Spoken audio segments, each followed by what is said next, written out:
তো যাই হোক, আজকে শুরু করতে চাই আপনাদের সবাইকে অগ্রিম ঈদের শুভেচ্ছা জানিয়ে, এবং শুরু করতে চাই একটা ইমেল দিয়েই বরাবরের মতো। সেই ইমেলটা আমার সামনে এখন আছে, আমি সেই ইমেলটা আপনাদেরকে পড়ে শোনাচ্ছি। আমাদের এখানে আজকে যারা উপস্থিত হয়েছেন তারা দুজনই এসছেন রাজশাহী থেকে, এবং আমাদের যে ইমেলটা এই মুহূর্তে আছে সেই ইমেলটা খুলনা থেকে। আমি সবসময় বলি যে রাজশাহী এবং খুলনা এই দুটো জায়গায় খুব স্পেশাল ঘটনা সবসময় পাওয়া যায়। আজকে তার ব্যতিক্রম হয় নাই। আজকে দুটো জায়গা থেকে আমরা ঘটনা পেয়েছি, এবং দুটো জায়গা থেকেই কেউ এসেছেন ঘটনা শোনাতে সরাসরি, আর কেউ পাঠিয়েছেন ঘটনা। যেভাবে লিখেছেন আমি সেভাবেই পড়ে শোনাচ্ছি। আসসালামু আলাইকুম রাসেল ভাই, আশা করি ভালো আছেন। আমার নাম নকিব আসিফ ইকবাল। আমি একটি বেসরকারি প্রতিষ্ঠানে লজিস্টিক কাম ফিন্যান্স অফিসার হিসেবে কর্মরত আছি।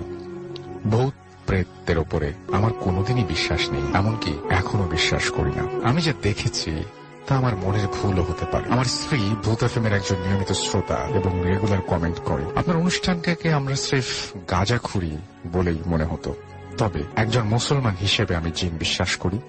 তবে জেনে রাখা ভালো, এরা কখনো মানুষের ঘাড়ে ভর করে না। কিন্তু কিছুদিন আগে আমার জীবনে ঘটে যাওয়া একটা ঘটনার পর থেকে আমার মনে হচ্ছে আসলেই এমন কোনো কিছু একটা আছে যা সত্য। সেটা হতে পারে মানুষের দেয়া ভূত কিংবা অন্য কিছু।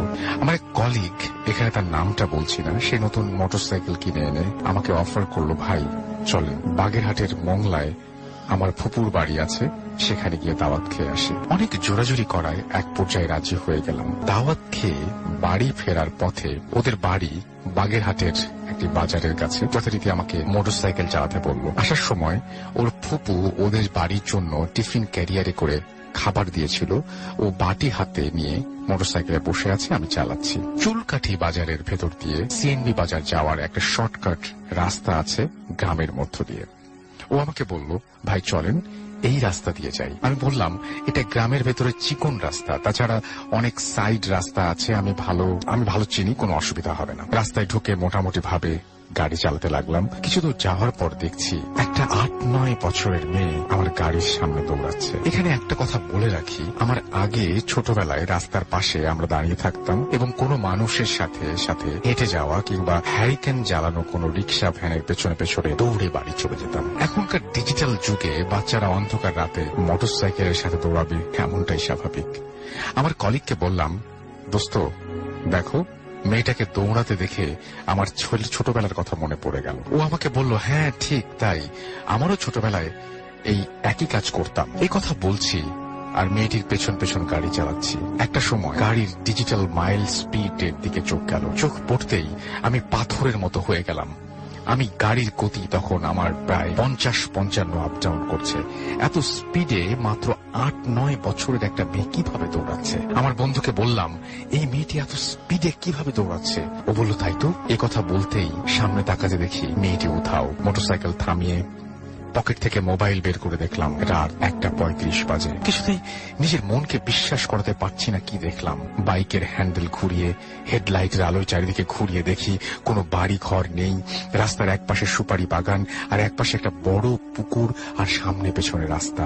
চোখের পলকে মেয়েটি কোথায় গেল? পেছনে থাকার জন্য মেয়েটির চেহারা আমি দেখিনি, কিন্তু মেয়েটি একটা হলুদ ঘটি হাতা টাইপের ফ্রক পরা ছিল, খালি পায়ে, বেশ স্বাস্থ্যবান, চুল সম্ভবত ছেড়ে দেয়া ছিল। নিজের চোখকে কোন রকমে বিশ্বাস করতে পারছিলাম না। যাই হোক, ঘটনা যদি এখানেই শেষ হতো, তবে কোন রকম যুক্তি দিয়ে ভাবতাম হয়তো মেয়েটি তার বাড়িতে ঢুকে গিয়েছিল আর আমাদের বাইকের মিটার খারাপ হতে পারে, ডিজিটাল মিটার। যখন আমরা ওদের বাড়িতে ফিরলাম তখন ঘটল সব থেকে বড় যুক্তিহীন ঘটনা। যে টিফিন বাটিতে করে ওর ফুপু খাবার দিয়েছিল, সে বাটিতে কিছু লতাপাতা, গোবর, শুকনা মাটি আর একটা ফ্রক দুমড়ে মুচড়ে রাখা। এটি সেই ফ্রক যেটি আমি মেয়েটির পরনে দেখেছি। চাচি আম্মা যখন আমাদের সামনে বাটি খুলল, তখন আমরা এই দৃশ্য দেখে মুখের ভাষা হারিয়ে ফেলেছিলাম এবং সাথে সাথে আমি জ্ঞান হারিয়ে ফেলি। আমার জ্ঞান যখন ফিরল, দেখলাম আমার স্ত্রী আমার পাশে বসা। আমি বললাম, তুমি এখানে কিভাবে এলে? ও আমাকে বলল, আমি গত 4 দিন ধরে এই বাড়িতেই। আমার কলিগের কথা বলল, সে আমাকে নিয়ে এসেছে। পরে জানতে পারলাম আরো ভয়ঙ্কর ঘটনা। সেই রাতে চাচি আম্মা টিফিন বাটি খোলেন নাই, তিনি বাটি শুদ্ধ ফ্রিজে ঢুকিয়ে রেখেছিলেন এবং সকালে খাবার গরম করে সকলকে দিয়েছিলেন। আমার কলিগকে বললাম, তুই কিছু দেখিসনি? ও আমাকে বলল, আমি বাইক চালানোর সময় ওর সাথে গল্প করতে করতে চলে এসেছি, এমন কোনো ঘটনা ঘটেনি। ওরা ভেবেছিল আমার হয়তো শরীর অসুস্থ থাকার কারণে মাথা ঘুরে পড়ে যাই এবং 4 দিন জ্বরে ভুগি। ঘটনাটা কেউ বিশ্বাস করছিল না বলে আমি চেপে যাই, আর কোনো কথাও বাড়াই না। তারপর থেকে আমি রাতে বাইক চালাতে গেলেই মনে হয় মেয়েটি আমার পাশে পাশে দৌড়াচ্ছে। তাই এখন রাতে বাইক চালাই না। যদি খুব জরুরি হয় তবে বাইক চালাতে পারি এমন কাউকে সাথে নিয়ে বাইরে যাই। ঘটনাটা বিশ্বাস হলে অন্যদের পড়ে শোনাবেন। আপনি ভালো থাকবেন। নকিব আসিফ ইকবাল, খুলনা থেকে এই ঘটনাটি পাঠিয়েছেন এবং চমৎকার একটি ঘটনা, এবং আশা করছি যে এই ঘটনাটি আপনাদের যথেষ্ট আনন্দ দিতে পেরেছে, এবং যদি এতটুকু আনন্দ দেয় আমাদের অনেক ভালো লাগবে। এখন চলে যাব আমাদের অতিথির কাছে, আমাদের প্রথম অতিথি যিনি এর আগেও এসেছেন। আমরা তার কাছে একটা চমৎকার ঘটনা আছে, যে ঘটনাটি আমরা শুনতে চাই এবং আপনাদেরও শোনাতে চাই, এবং আশা করছি এই ঘটনাটি আপনাদের অনেক আনন্দ দেবে। তো শুনে আসছে আমাদের অতিথির প্রথম ঘটনা। আগে জানতে চাইবো আপনার নাম, আপনি কোথা থেকে এসেছেন, তারপর আপনার ঘটনা জানবো। আসসালামু আলাইকুম রাসেল ভাই, আমি সোহাগ, রাজশাহী থেকে। আমি থাকছি মিরপুর 1 এখানে থাকি। এর আগেও আমি এসেছি। তো সবাইকে শুরু করার আগে সবাইকে ঈদের অগ্রিম শুভেচ্ছা জানাচ্ছি। ঈদ মোবারক। আমি ঘটনায় চলে যাচ্ছি। জি, ঘটনাটা হচ্ছে যে আমি যে এলাকায় থাকি, যেহেতু আমি এখানে প্রায় রেডিও ফুর্তিতে প্রায় এখানে আসছি, তো ওখানে এক বড় ভাই আমাকে এইভাবে বলছিল যে আপনি যেহেতু যান, আমার একটা ঘটনা আছে, সেই ঘটনাটা একটু জাস্ট করবেন, বলবেন। তো উনার চাচার সাথে যে ঘটনাটা, ওই ঘটনাটা হচ্ছে যে উনার চাচা হচ্ছে কি যে একটা সার্কাস টিমের সাথে উনি কাজ করতেন, সার্কাসে কাজ করতেন। আমরা তো অলমোস্ট এই পর্যন্ত দেখি যে 2000 সালের পরে সার্কাসের চালটা মনে হয় অনেক উঠেই গেছে। 2000 আগে এটার খুব ব্যাপকভাবে সারা জাগানো একটা ইভেন্ট ছিল। সো উনি সার্কাসে কাজ করতো, এটা অলমোস্ট 1997 এর ঘটনা। তো উনার চাচা যেভাবে বলছিলেন ওনার কাছে, বা উনি যেভাবে আমাকে বলছিলেন যে উনার চাচা যখন সার্কাসে কাজ করতেন খুব মনোনিবেশ করতেন ওনার সাথে একজন ছিলেন, কি বলে যে পার্টনার ছিলেন। তো পার্টনার আর উনি অনেক রাত করে জেগে থাকতেন।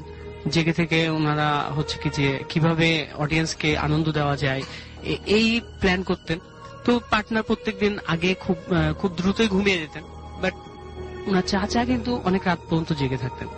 একদিন রাত্রে এইভাবেই তিনি নিজের রুমে চলে গেলেন। যাওয়ার পরে যখন বিছানায় শুয়ে পড়লেন, শুয়ে ভাবতে ভাবতে একটা সময় তন্দ্রা এসেছে। তখন তিনি রৌফের দিকে তাকিয়ে দেখছেন, সিলিং এর দিকে দেখছেন কি যে সার্কাসে যে জোকাররা থাকে, জোকারদের যে একটা চেহারা, তারা যে ওই যে রং টং মেখে যে একটা চেহারা করে রাখে, ওই চেহারাটা হচ্ছে সিলিং এর সাথে, শুধুমাত্র একটা মাথা, সে চেহারা সিলিং এর সাথে আছে। আর জোকারদের যে একটা হাসি থাকে মুখে, সেই হাসিটা সহ একটা সিলিং এ একটা মাথা আছে। উনি এই জিনিসটা আবছা আলোতে দেখছেন, যে ঘরের মধ্যে একটা জিরো লাইট জ্বলছে, আবছা আলোতে এই জিনিসটা দেখছে। তখন উনি ভাবছেন যে হয়তো আমি ভুল দেখছি, বাট এই জিনিসটা ভাবার সাথে সাথে অলমোস্ট 4 আঙ্গুল ফাঁকি, মানে ওনার চেহারা, ওনার মুখ থেকে 4 আঙ্গুল দূরত্বে ওই চেহারাটা চলে আসে। উনি চমকে উঠে বসে তখন মানে নিজেকে কন্ট্রোল করার পরে ভাবে যে নিশ্চয়ই আমি ভুল দেখছি। সে রাতে আর কিছু হয়নি, তিনি ঘুমিয়ে যান। পরবর্তীতে দু একদিন অনুষ্ঠান করছেন, আর ওই চেহারাটা সম্বন্ধে ভাবছেন যে আমি কি দেখলাম রাত্রে। তো একদিনকে এইরকম যে অনুষ্ঠান করতে করতে তিনি ওই চিন্তা মাথার মধ্যে শুধুমাত্র ওইটাই আছে যে আমি কোন একটা চেহারা দেখেছি, চেহারাটা আমার খুব কাছে চলে এসেছিল। দেন উনি একদিনকে সার্কাসে ইভেন্ট করতে করতে একটা সময় যে তিনি যখন অডিয়েন্সের দিকে তাকানোর পরে তিনি অবাক হয়ে গেছেন এই কারণে যে অডিয়েন্সে যতজন মানুষ আছে প্রত্যেকটা মানুষেরই একই রকম চেহারা, এবং ওই যে মুখোশের মতো যে চেহারাটা সার্কাসের জোকারের মতো ওই চেহারাটা আছে, আর সবার মুখে একটা হাসি, ওই সে হাসি। কিন্তু উনি আরো একটা আশ্চর্য হয়েছেন যে বিষয়টা, যে এই চেহারাগুলোর কারোর মুখে মানে চেহারার মধ্যে কোনো চোখ ছিল না, তাদের চোখগুলো সবগুলাই ছিল ব্ল্যাক হোল। আচ্ছা। সো এটা নিয়ে সে খুব চিন্তিত হয়ে যায়, মানে তার মানে অন্যরকম হয়ে যাচ্ছে, তার মানসিকতা অন্যরকম হয়ে যাচ্ছে। সে ভাবছে যে আমি কি ভুল দেখছি, আর যদি ভুল দেখি তাহলে এতক্ষণ ধরে কি দেখছি আমি এগুলা। এভাবে ভাবতে ভাবতে সে তারপরে ওয়াশরুমে যাওয়ার পরে তিনি যখন হাত মুখ ধুয়ে যখন আয়নার সামনে, ওয়াশরুমের যে আয়না থাকে, আয়নার সামনে যখন সে দেখছিল, আয়নার মধ্যে দেখছে তার নিজের শরীরটাকে, কিন্তু যখন চেহারার দিকে তাকাইছে তখন দেখছে ওর চেহারা বাদ দিয়ে ওই যে জোকারের চেহারাটা, বাট ওই চেহারাতেও দুইটা চোখ ছিল না। আচ্ছা, তিনি আয়নার মধ্যে এই জিনিসটা দেখছেন। দেখার পরে তিনি সেখানে সেন্সলেস হয়ে যায়।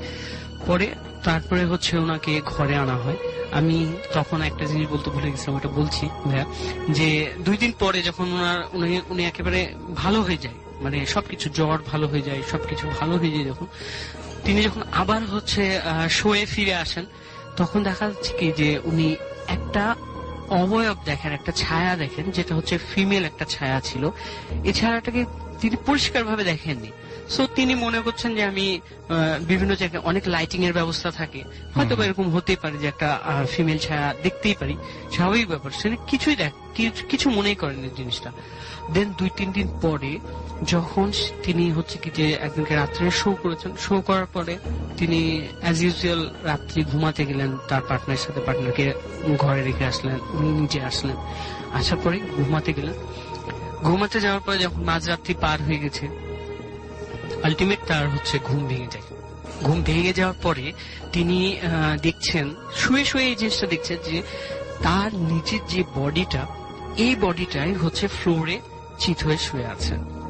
তিনি এই জিনিসটা মানে শুয়ে শুয়ে দেখছেন। হয়তোবা এই জিনিসটা তিনি ভাবছেন যে আমি ভুল দেখছি, ফ্লোরের মধ্যে অ্যাজ ইউজুয়াল স্বপ্ন হতেও পারে। তো যখন এই জিনিসটা দেখছেন, সাথে সাথে আরো একটা জিনিস সে খেয়াল করছে যে তার বুকের উপরে যে ফ্লোরে যে বডিটা শুয়ে আছে, তার নিজের বডি, সে নিজে দেখছে যে আমার বডিটা ফ্লোরে শুয়ে আছে। তার বডিটার উপরে যেটা হচ্ছে কি যে একজন ফিমেল, মানে আসন দিয়ে যেভাবে বসে, আমরা দেখি তো মাঝে মাঝে দেখি যে আসন দিয়ে বসে যেভাবে, সো ওইভাবে তার বুকের উপর বসে আছে। এবং এই ফিমেল যে অবয়বটা, এই অবয়বটা ওই যে ফ্লোরে শুয়ে আছে চিত হয়ে, এর গায়ের মধ্যে টাচ করছে। টাচ করে আমরা গ্রামের বাড়িতে যে জিনিসটা দেখি যে চিটা গুড় বা লালি গুড় যেটাকে বলে আমরা গ্রামের ভাষায়, এই লালি গুড়ের মতো ওর শরীরটা উঠে আসছে। মধু যেরকম, মধু যেন মধু, এই মধুর মতো ওর শরীরটা উঠে আসছে। যেখানে যেখানে টাচ করছে সেখান থেকে উঠে চলে আসছে। আর এটা ওই কালো যে শ্যাডো বা যেটা বলি না কেন, উনি হচ্ছে এই জিনিসটাকে চেটে চেটে খাচ্ছেন। আচ্ছা, তারপরে এই জিনিসটা দেখার পরে তিনি উঠে বসে খুব কাছ থেকে দেখার চেষ্টা করেন। যখন তিনি খুব ভালোভাবে অবলোকন করার চেষ্টা করেন, তখন তিনি এই জিনিসটা দেখছেন যে ওই যে অবয়বটা তার দিকে ঘুরে তাকিয়ে থেকে বলছে যে তুই এখান থেকে চলে যা। আর এই জিনিসটা দেখছে, উনি এই জিনিসটা দেখছে যে উনারও চোখ দুটা নাই, ওখানে হচ্ছে একটা ব্ল্যাক হোল। উনি নামাজ কালাম পড়তেন, ব্ল্যাক হোল। তো এটা দেখে তিনি অনেক ভয় পেয়ে যান। ভয় পেয়ে যাওয়ার পরে উনি বেশ অলমোস্ট অনেকদিন অসুস্থ ছিলেন।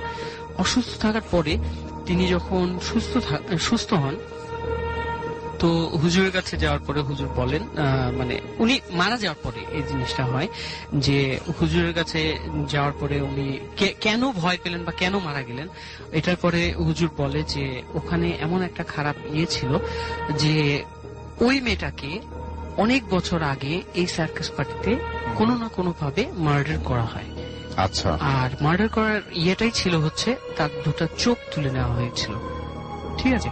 আর সেটার পর থেকে উনি তো অবসর গ্রহণ করার পর তারপরে হচ্ছে কি যে উনি মারা যান। খুব ওই টিম থেকে যখন কাজ ছেড়ে দেন, খুব অসুস্থ হয়ে যান। অসুস্থ হয়ে যাওয়ার পর টিম থেকে কাজ ছেড়ে দেন। কাজ ছেড়ে দেওয়ার পর মারা যাওয়ার পরে তারপরে এই ঘটনাটা হয় যে ওই ওই সার্কাস পার্টিতে একটা মেয়েকে মারা হয়, যে মেয়েটাকে চোখ উপড়ে ফেলা হয়েছিল। এটাই ছিল চমৎকার একটি ঘটনা, এবং বিষয়টা পুরোপুরি একদম নতুন এবং বিশেষ নতুনত্ব আছে এই বিষয়টার মধ্যে। যেমন সার্কাস নিয়ে একটা ঘটনা এবং সেইখানে ঘটে যাওয়া একটা ঘটনা, যে ঘটনাগুলো সচরাচর আমাদের হাতে আসে না, সেরকম একটি ঘটনা আপনি শুনিয়েছেন। এবং থ্যাংক ইউ ভেরি মাচ আপনার প্রথম ঘটনার জন্য। আপনার কাছে আরো বেশ কিছু স্টোরি আছে আমরা জানি, সেই স্টোরির জন্য আমরা আরো ফিরে আসবো। ভাই, আমি আতাউর রহমান মিন্টু। জি, আমি রাজশাহীর কবা থানা থেকে আসছিলাম। জি, নওয়াটা থেকে। ঘটনায় চলে যাই। জি ভাই, আমরা ঘটনায় চলে যাই। আসলে সম্ভবত 2003 অথবা 2004 এরকম হবে। জি, তো আমি একটা কোল্ড স্টোরে চাকরি করতাম। তো আমাদের এই কোল্ড স্টোর মানে আলু রাখার স্টোর। জি জি জি, কোল্ড স্টোর। জি, তো এখানে 4 জন স্টোর কিপার থাকে আর একজন থাকে প্রধান। তো 4 জনের মধ্যে 2 জনের দিনে ডিউটি পড়ে, 2 জনের রাত্রে ডিউটি পড়ে। বিকজ এখানে যে ডিউটিটা হয় সেটা হলো 24 আওয়ার, সেই ডিউটিতে থাকতে হবে 2 জন করে শিফটিং ভাবে আর শিফটিং ভাবে। তো আমার ডিউটিটা চেঞ্জ হয়ে মোটামুটি সেদিন বৃহস্পতিবার, তো আমার ইভিনিং শিফট পড়ছে। ইভিনিং শিফটে যেতে হয় আপনার 6টার সময় জয়েন করতে হয় ওখানে। তো আমরা যারা ইভিনিং এ যাব, তারা যারা সকাল থেকে ছিল তারা আবার চলে যাবে। তখন আমি সাইকেল নিয়ে, তখন আমার এখন মোটর সাইকেল আছে, তখন সাইকেল নিয়ে স্টোরে যাইতাম। তো আমার বাসা থেকে স্টোরে যাইতে প্রায় 30-35 মিনিট সময় লাগে। তো প্রতিদিনই সেভাবে যাই, সেই দিনও যাচ্ছি। তো যেতে যেতে আমি এমনি গান প্রিয় মানুষ, গান করি আর করে যাই একাই। যেতে লাগে দেখতেছি যে আমি আমার বাসা থেকে আসার পরে একটা গ্রাম পড়বে, তারপরে একটা বিল পড়বে, এবং বিলের পরে, বিল বলতে গেলে চলন বিলের মতো অত বড় না, তবে বিল আর কি রাস্তা আছে বিলের মাঝ দিয়ে। তো এই বিলের মাঝ দিয়ে একটা ইউটার্ন আছে, ইউটার্নের ওখানে একটা বিশাল বড় পুকুর আছে। আর এই পুকুরের কোনার উপরে একটা বাঁশ ঝাড় আছে, একটা থোপ বলা আর কি, থোপের মতো দূর থেকে একটা ঝোপ আর কি। তো সন্ধ্যা লাগেনি, ডুবুডুবু ভাব সূর্য। আমি যাচ্ছি, তো দেখতেছি যে একটা মেয়ে ওই কোনাটার উপরে দাঁড়ায় আছে। তো মেয়েটা মোটামুটি সুন্দর, মানে অনেকই সুন্দর বলতে পারেন। আমি যাচ্ছি, যাওয়ার পরে দেখতেছি আশেপাশে কেউ নাই। এই মেয়েটা এখানে দাঁড়িয়ে থেকে কি করে সন্ধ্যাবেলায়?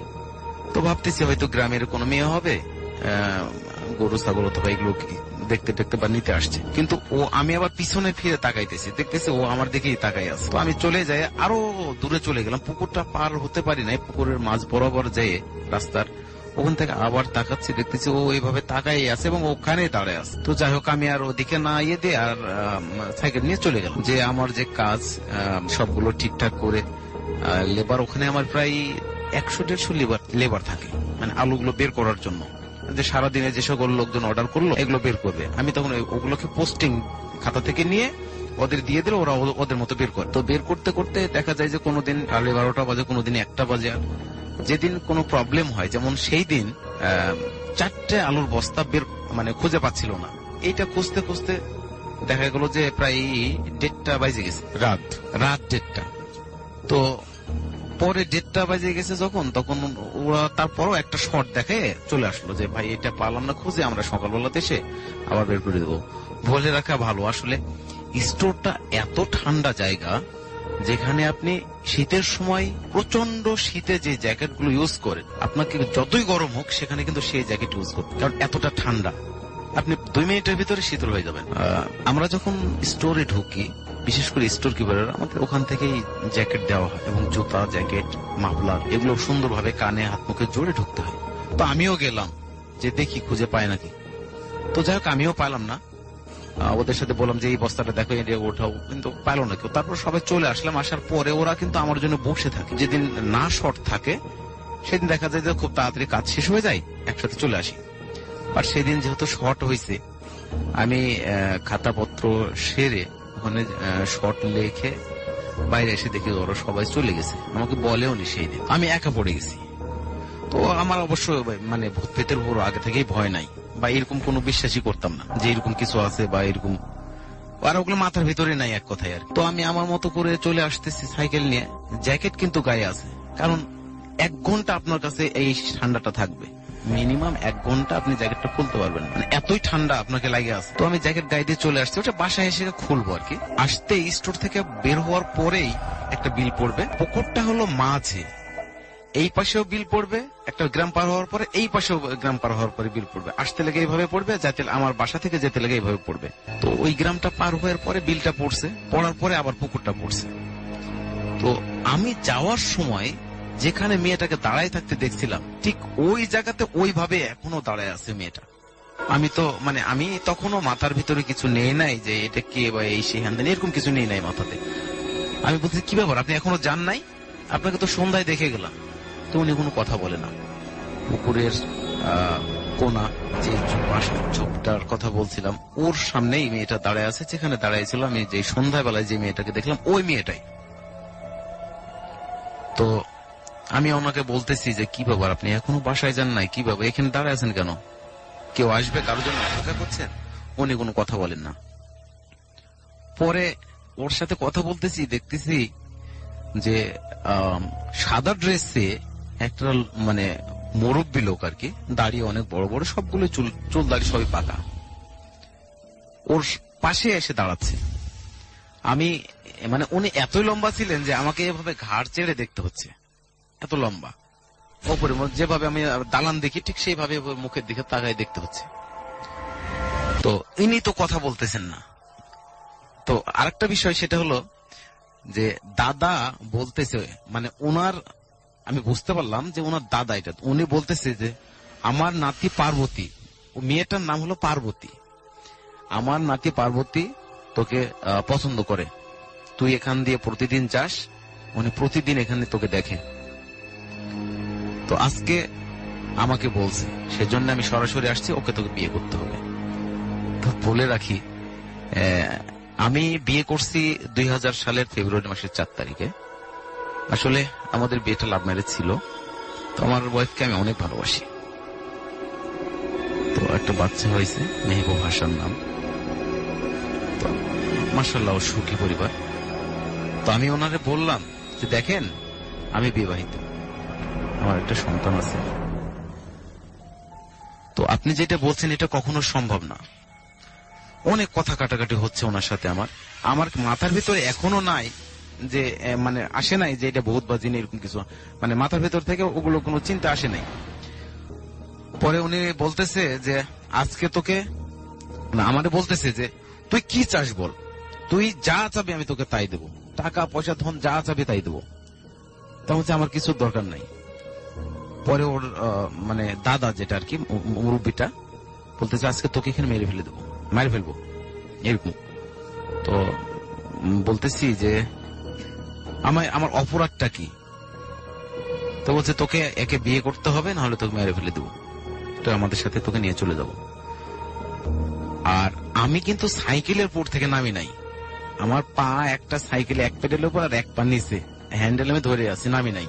তো পরে অনেক কথা কাটাকাটির পরে ওর যে মেয়েটা পার্বতী, ওই মেয়েটার নাম, ওর দাদা বলতেছে পার্বতী। তো সেখান থেকে আমি নামটা জানি। তো বলতেছে দাদা আসলে জোর করে কোনো কিছু হয় না, তুমি ওকে মেরে ফেলো না, ওকে যেতে দাও। পরে আমি এইবার আমার মাথায় আসছে যে আমি মনে হয় কোনো খপ্পরের মধ্যে পড়ছি। তো আমি তাকাই, এরকম মন্তব্য হচ্ছে আমার যে আসলে আমি তো ঝামেলার মধ্যে জড়াই গেছি, মানে এই জিন ভূতের কথাগুলো মাথায় চলে আসছে অলরেডি তখন। আর আমার যে জ্যাকেটটা, যেটা আমার মানে ঠান্ডাটা নিবারণ হতে প্রায় 1 ঘন্টা সময় লাগবে, অথচ আমার জ্যাকেট গরমে ভিজে গেছি আমি। এই যেমন এই কথাটা মনে হয়েছে যে এটা জিনভূত হতে পারে। আর এই এরকমের বিষয়টা জানার পরে ভাবছি যে এদের তো পা উল্টা হয়, যদি হয়। আমি পায়ের দিকে তাকাতে যে উপরে তাকায় দেখতেছি দুজনের মধ্যে কেউ নাই। আমার পুরো জ্যাকেট ভিজে গেছে গরমে, আমার মুখ চোখ দিয়ে ঘাম ঝরতেছে। আমি কি করব? আমি অ্যাস্ট্রনিস্ট হয়ে আমি বুঝতে পারছি না যে আমি আসলে এখন কি করব, কোন দিকে যাব। এদিকে গেলেও মোটামুটি 10-15 মিনিট লাগবে পাড়াতে পৌঁছাইতে, এদিকেও 10-15 মিনিট লাগবে পাড়াতে পৌঁছাইতে। আমি পড়ে গেছি একদম মাঝখানে, পুকুরটা 2 পাড়ার মাঝে, বিলের মধ্যে। পরে আমি অনেক কষ্ট করে মানে বাড়ির দিকেই যাইতে লাগে আমি 2-3 বার এই ধানের জমির মধ্যে আমার সাইকেল নামাই দিই রাস্তার ইয়েতে। পরে যাই হোক, আবার আমার জ্ঞান আছে সঠিক, আমি বুঝতে পারছি যে আমার গা ঘামে যাচ্ছে বা আমি ভয় পাচ্ছি, কিন্তু আমার জ্ঞানটা আছে, জ্ঞানটা যায় নাই। পরে আবার সাইকেল তুলে নিয়ে করে কিন্তু সাইকেল নামে যাই, সাইকেল নিয়ে আমি আর সোজা ভাবে যাইতে পারি না। পরে অনেক কষ্ট করে পাড়ার ভেতরে পৌঁছে দেখতেছি যে একটা লোক বের হয়েছে, সম্ভবত বাইরে, প্রকৃতিটাকে সাড়া দেওয়ার জন্য হোক আর যেভাবে হোক বাইরে বের হয়েছে। আমি ওখানে চিল্লানি মারতেই, আমি তো প্রতিদিন ওই পার দিয়ে যাই, যখন মর্নিং ডিউটি পড়ে তখন সকালে যাই, আর ইভিনিং ডিউটি বলে সন্ধ্যার আগ দিয়ে চলে যাই। তো ওনারা সবাই আমাকে চিনে পড়ার। পরে বলতে কি হয়েছে বলো সারা, আর আমি মানে অজ্ঞান হয়ে গেছি, সেন্সলেস হয়ে গেছি। সেন্সলেস হয়ে যাওয়ার পরে ওনারা আমাকে বাসায় পৌঁছাই দিছে। আমি পরের দিনে সম্ভবত আমার জ্ঞান আসছিল, আর 3-4 দিন আমার জ্বর ছিল। জ্বর থাকার পরে আমি আর ওই রাস্তা দিয়ে যাইতাম না, পরে ঠিক হয়ে গেছে। কিন্তু আমি ওই রাস্তা দিয়ে ইভিনিং শিফট পড়লে আমি 2 ঘন্টা পথ দূর দিয়ে যাইতাম, বাট ওই পার দিয়ে যাইতাম না আর কি, যে মানে কোনো ঝামেলার মধ্যে জড়াই নাকি এই আর কি। পরে আস্তে আস্তে মানে সাহস হয়ে গেল, পরে আবার যাইতাম। এই হয়েছে Okay. ঘটনা, এই আর কি। অনেক এটা আমার ধন্যবাদ। লাইফে, আমার জীবনে ঘটে যাওয়া একটা ঘটনা আর কি। জি, থ্যাংক ইউ সো মাচ। আপনার ঘটনার জন্য আপনাকে অনেক ধন্যবাদ এবং আশা করছি যে এই ঘটনাটি আপনাদের অনেক ভালো লেগেছে। ওয়ালাইকুম, আমি রিফাত আক্তার, নারিন্দা জি। থেকে। আমার যে ঘটনাটা, তার আগে বলিনি যে আমার বাবা মা দুইজনই কবিরাজ আমাদের এলাকার। আর ছোটকাল থেকেই ওনাদের এই কাজ দেখতে দেখতে আমরা সবাই অভ্যস্ত। ঘটনাটা হচ্ছে 2004 সালে আমার মেজ বোনের সাথে ঘটে যাওয়া একটি ঘটনা। আমার বড় দুই বোনের তখন কারোই বিয়ে হয়নি। একটা খাঁচা ছিল যেখানে আমি কবুতর আর মুরগি পালতাম। দেন ওই মাজারে উকি দিল, দেওয়ার পরে ও ডিরেক্টলি আমার রুমে চলে আসলো। আসার পর ওই মুহূর্তে আমিও গান শুনছিলাম শুক্রবারের নামাজের পর। তো 5 মিনিটের মধ্যে একটা বিকট একটা আতরের গন্ধ আমাদের রুম থেকে আসতে থাকে। তো আমরা দুইজনেই খুঁজছিলাম যে গন্ধটা কোত্থেকে আসছিল। এমন বিকট একটা গন্ধ যে মাথাটা একদম ধরে যায় আর মাথা ঘোরাতে শুরু করে এরকম। আচ্ছা, দেন আর ওই সময় আব্বু বাসায় ছিল না, আব্বু কবরস্থানে ছিল। আর আমরা বাসায় আম্মু আর আমরা 3 বোন ছিলাম। দেন আমরা খুঁজছিলাম, খুঁজতে খুঁজতে পেলাম যে গেটের পেছনে যেখানে অনেকগুলি পুরাতন কাপড় চোপড় রাখা আছে, ওইখান থেকে আসছে। দেন আমার মেজ বোন কি করলো, ওইখান থেকে দৌড় দিয়ে মাঝখানের রুমটাতে আম্মুর কাছে গেল, যে মাকে বলছে, মা দেখো ওই রুমের গেটের পেছনে একটা সাদা কাপড় পরা অনেক লম্বা একটা লোক দাঁড়িয়ে আছে আর আমাকে ভয় দেখাচ্ছে। দেন আমার আম্মা কি করলো, আমার আম্মার বড় বোন গেল আমার রুমে আসলো। আসার পরে বলতেছে যে কই নাই তো, কিন্তু আমরা সবাই ওই মুহূর্তে গন্ধটা পাচ্ছিলাম। আমার বোনকে বললো, মেজ বোনকে বললো যে আসো তুমি দেখে যাও, কিছুই নাই। না, আমি ওই রুমে যাবোই না, ওই ওখানেই দাঁড়িয়ে আছে, তোমরা দেখতে পাচ্ছ না। দেন আমার বড় বোন বললো যে তুই এক কাজ কর, গোসল করে ফেল আর আমিও গোসল করি। দেন ওকে গোসল করানোর পরে নিজেও গোসল করলো, করে কোরআন পড়লো। কোরআন পড়ার পরে তারপর থেকে আবার ও কান্নাকাটি করা শুরু করলো। বলতেছে যে ওর সামনে আসে, সোফায় বসে কিছুক্ষণ দাঁড়ায় থাকে, মানে জিনিসটা এক জায়গা থেকে আরেক জায়গায় যাচ্ছে। যেখানে যেখানে আমরা যাই ওখানে ওখানে জিনিসটা যায়, লিমিটেড এক জায়গায় ও থাকে না। দেন আমার বোন বলছে যে ঠিক আছে, আমি কোরআন নিয়েছি, এখন বল যেখানে আছে আমি ওখানেই যাবো, জাস্ট ওকে বিশ্বাস দেওয়ানোর জন্য যে জিনিসটা অ্যাকচুয়ালি নাই। দেন আমার বোন বলতেছে, মেজ বোন বলতেছে যে এই যে এখানে আছে, তখন কোরআনটা নিয়ে যায়। ও বলে না, আছে এখানেই আছে। এভাবে করতে করতে দেখা যায় যে কোনোভাবেই ওকে মানানো যায় না যে আসলে কিছু নাই। আচ্ছা, এই করতে করতে আসরের আজান দিয়ে দেয়, আসরের সময় আর ওই গন্ধটা নেই।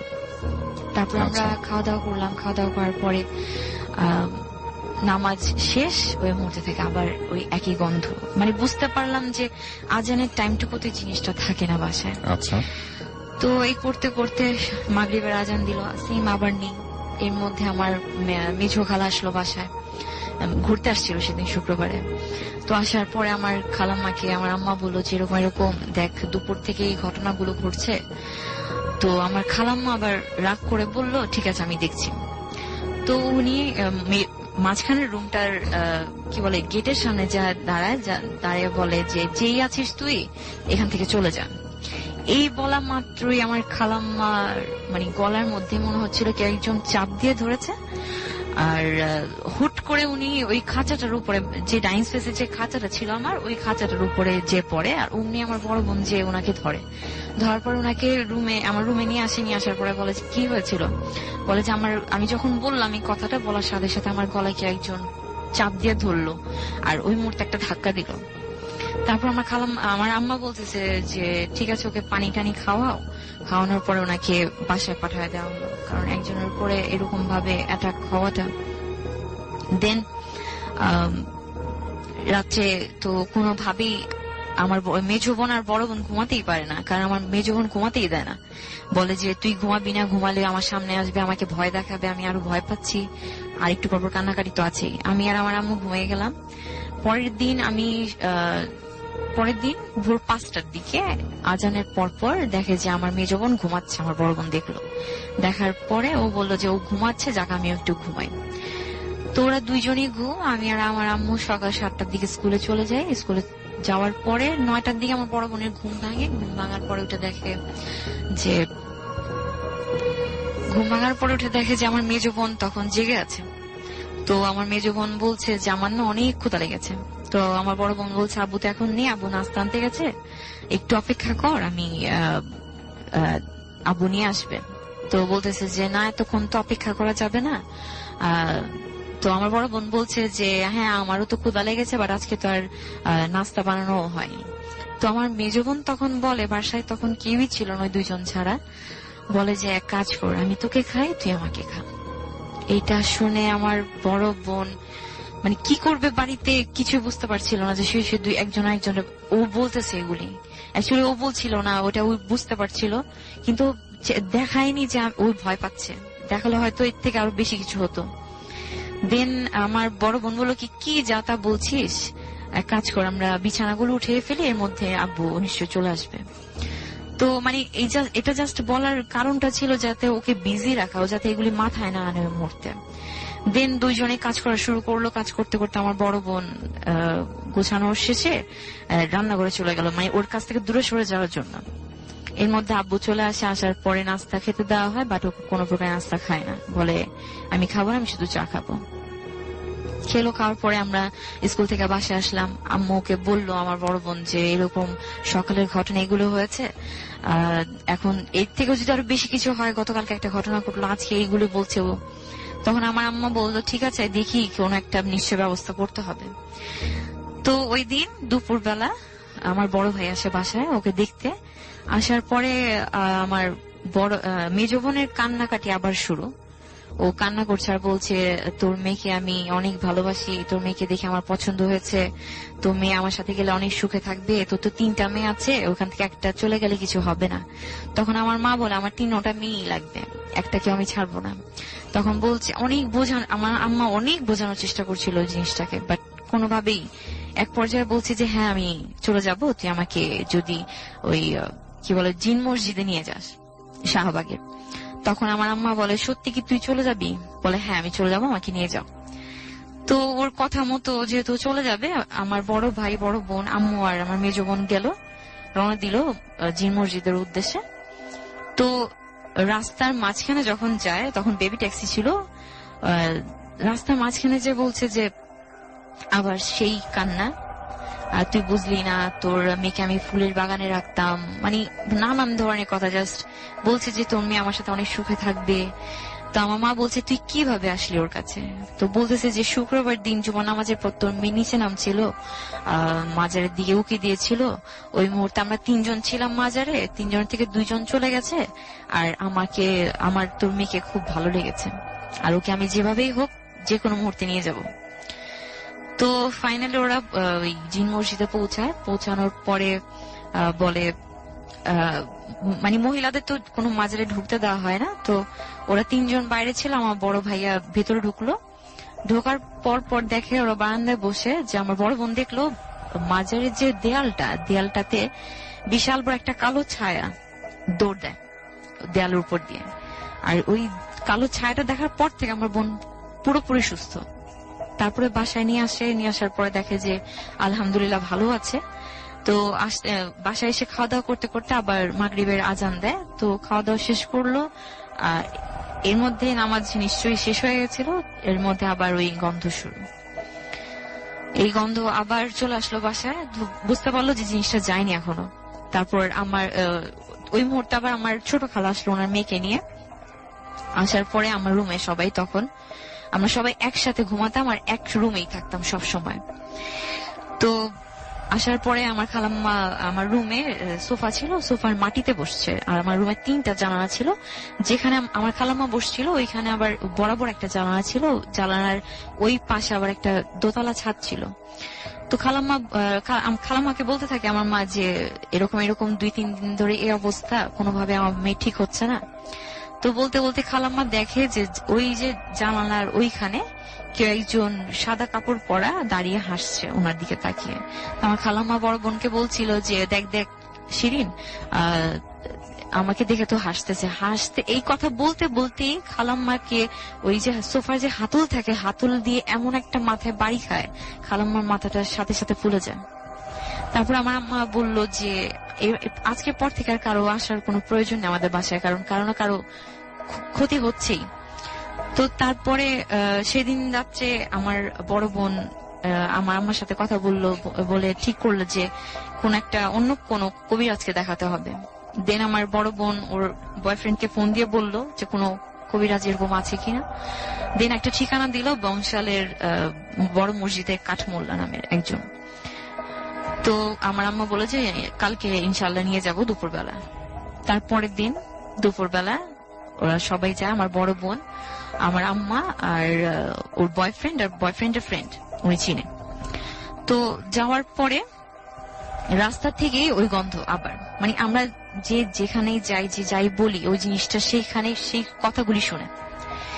তো যাওয়ার পরে ওই কবিরাজ একটা তাবিজ দিল, দিয়ে বলল যে এটা মেজো বোনকে পড়িয়ে নিয়ে যেতে হবে ওনার কাছে, তারপর যদি উনি কিছু করতে পারে। দেন ওরা ফেরত আসলো, এসে তাবিজটা অনেক পড়ানোর চেষ্টা করলো, বাট কোনোভাবেই ওকে পড়ানো সম্ভব হয়নি, ও পড়বেই না। আর ওর পাগলামি তো আছেই।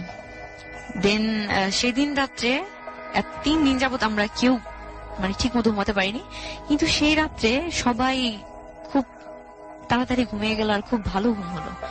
ঠিক রাত্রে 2:45 আমার বড় বোনের ঘুম ভাঙে একটা স্বপ্ন দেখে। যে স্বপ্নটা বলছি, ওই মুহূর্তে মানে ঘুম ভাঙার পর পরে একটা ফোন আসে, স্বপ্ন দেখে ঘুম ভাঙে। ফোনটা দিয়েছিল ওর বয়ফ্রেন্ড ফোন দিয়ে বলছে যে আমি মাত্র একটা স্বপ্ন দেখলাম, আর আমার যে ফ্রেন্ডটা ওই কবিরাজের কাছে নিয়ে গিয়েছিল ও সেম স্বপ্ন দেখেছে।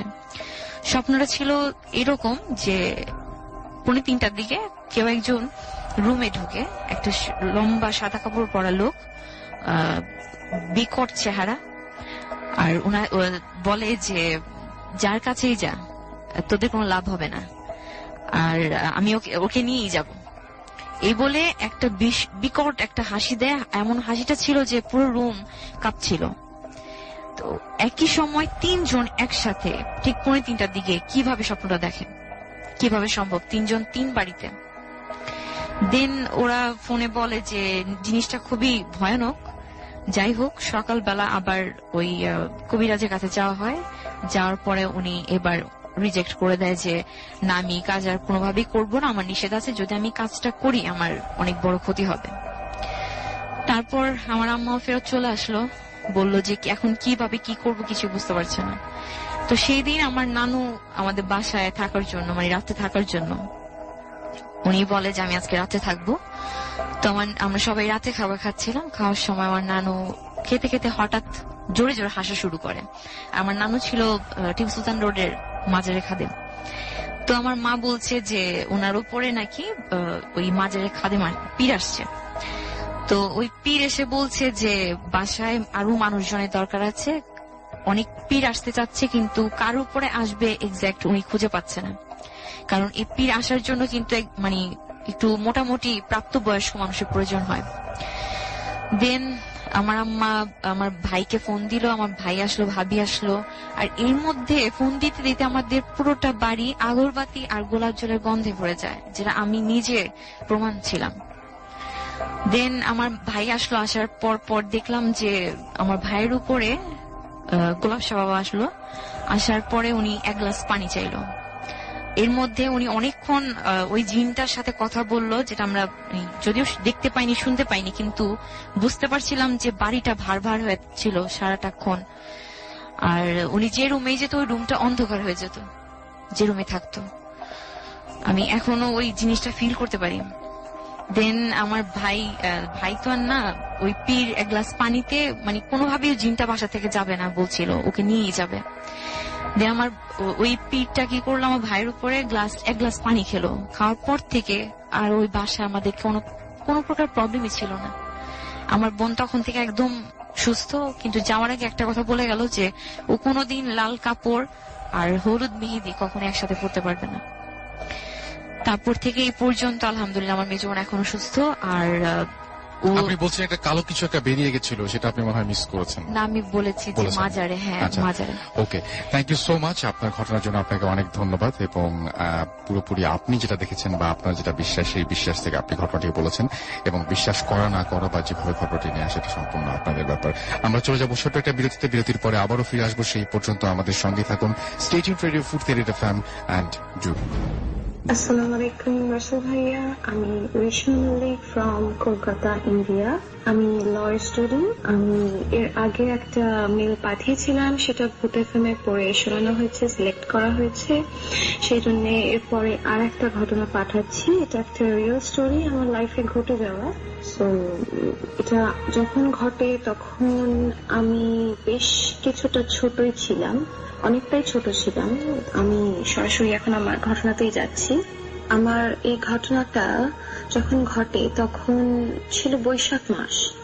আমার খালার বাড়ি মেদিনীপুরে, যেটা ওই দীঘার কাছাকাছি, সেখানে। তো সেখান থেকে আমরা আমার এক মামার বাড়ি যাব, দূর সম্পর্কে এক মামার বাড়ি। তো যাচ্ছিলাম, তখন ওখানে খুব একটা গাড়ি ঘোড়ার ব্যাপার ছিল না। তো আমরা মাসির বাড়িতে গিয়ে বেশ কিছুদিন স্টে করি। ওখান থেকে কিছুদিন পরে আমরা যাই মামার বাড়ি। তো যাওয়ার সময় আকাশ পরিষ্কার ছিল। তো ওখানে বাস স্ট্যান্ডে পৌঁছাতে পৌঁছাতে বিকেল 5টা বেজে যায়। হঠাৎ করে ওখানে ওদের একটা আমার মামার একজন ভাই, মানে আরেকজন যে মামা, ছোট মামাটা, he is a doctor. So ওখানে ওনার একটা চেম্বার ছিল রাস্তার উপরে, মেন রাস্তার উপর। তো ওটা বলে রাখা ভালো যে ওটা পুরোপুরি একটা গ্রাম, একটা রুরাল এরিয়া। সো ওখানে মানে মেন রাস্তার উপরে কিছু বাজার টাইপের থাকে, এটা সেরকম জায়গা। আর ওদের বাড়িটা অনেকটা ভেতরে, মানে মাঠের রাস্তা দিয়ে যেতে হবে, পুকুরের পাশ দিয়ে, অনেকটা প্রায় 1.5 hour এরকম ব্যাপার। তো আমরা কিছুক্ষণ ওইখানে চেম্বারে বসে একটু ফ্রেশ হয়ে, বাসে অনেকটা এসেছি, জার্নি হয়েছে, তো কিছুটা এসে বসে তারপর রেস্ট নিয়ে আমরা আবার যাওয়াটা শুরু করলাম। আর ওই রাস্তাটা পুরোটা পায়ে হেঁটে যেতে হবে, তাছাড়া আদারওয়াইজ আর ওখানে কোনো ভেহিকেল কিছু পাওয়া যাবে না। তো আমরা অনেকে ছিলাম সাথে, আমি ছিলাম, আমার মা, আমার দাদা, আমার খালা ছিল, আমার নানি ছিল, আমার একজন আন্টি ছিলেন,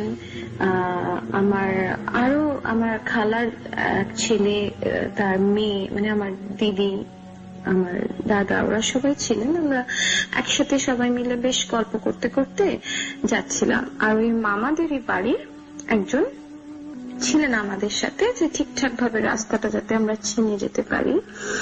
তো এরপরে হলো যে আমরা যাচ্ছি, হঠাৎ করে প্রচন্ড মেঘ, কালবৈশাখী শুরু, প্রচন্ড মেঘ, বিদ্যুৎ চমকাচ্ছে, বৃষ্টি, মানে একদম অস্বাভাবিক ব্যাপার একটা। আর পুরো অন্ধকার হয়ে গেছে আকাশ। তো আমরা যেতে যেতে মানে সে এত ধুলোর ঝড়, চোখে কিছু দেখা যাচ্ছে না। অনেকটা প্রায় 8 ঘন্টা মতো যাওয়ার পরে আমরা একটা কিছু, মানে ওই বৃষ্টিতে দাঁড়ানোর মতনও জায়গা পাওয়া যাচ্ছে না।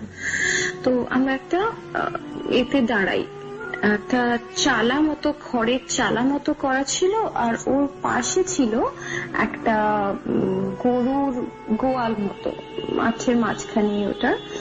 তো আমরা ওখানটাতে সবাই মিলে দাঁড়াই, আর ওর পাশে একটা পুকুর ছিল।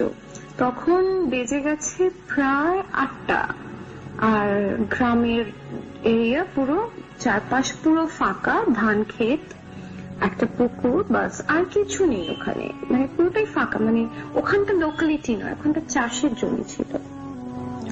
তো আমরা দাঁড়িয়ে সবাই মিলে কথা বলছি, বৃষ্টিতে এরকম হচ্ছে, কেউ মাথা টাথা মুছছি, ব্যাগ থেকে কিছু শুকনো চাল বার করে। হঠাৎ করে দেখলাম পাশের পুকুরটায় একটা ঝপ করে আওয়াজ।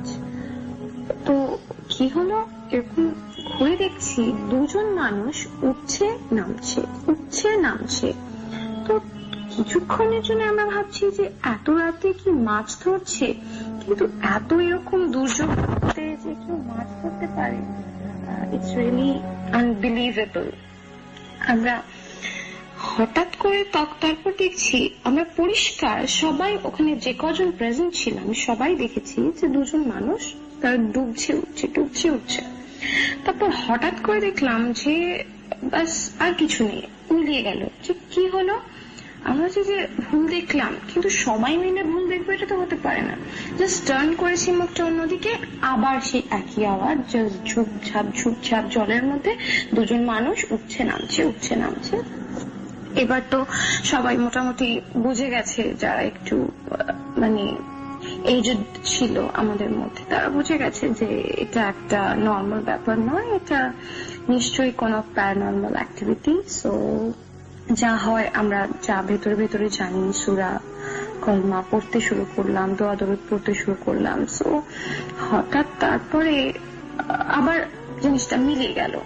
আমরা বললাম এখানে থাকাটা সেফ নয়, তো ওখান থেকে আমরা বেরোলাম। বেরিয়ে যখন মানে একটু বৃষ্টিটা কমেছে, ওই ঝড়ের মধ্যে আমরা বেরিয়ে তখন কিছুটা দূরে গিয়ে দেখতে পেলাম যে একটা টালির বাড়ি না, মাটির বাড়ি, ওপরে খড়ের চাল দেওয়া। ওখানে যাই হোক করে একটু ঢুকে যেতে বসা যায়। দেখছিলাম হারিকেনের আলো জ্বলছে ওখানে, কারেন্টের তো কোনো ব্যাপারই নেই, ইলেকট্রিসিটি বলতে কিছু নেই, ওই হারিকেনের আলো জ্বলছে। ওটাতেই আমরা মোটামুটি মানে গেলাম, যে একটু ভরসা পেলাম কেউ আছে। তো অনেকক্ষণ দরজা ধাক্কা দেওয়ার পরে একজন অল্প বয়সী মহিলা বেরোলেন। তো বললেন যে আসুন ভেতরে। আমরা কিছুই বলিনি, তার আগেই বললো আসুন ভেতরে বলে আমরা ঢুকলাম।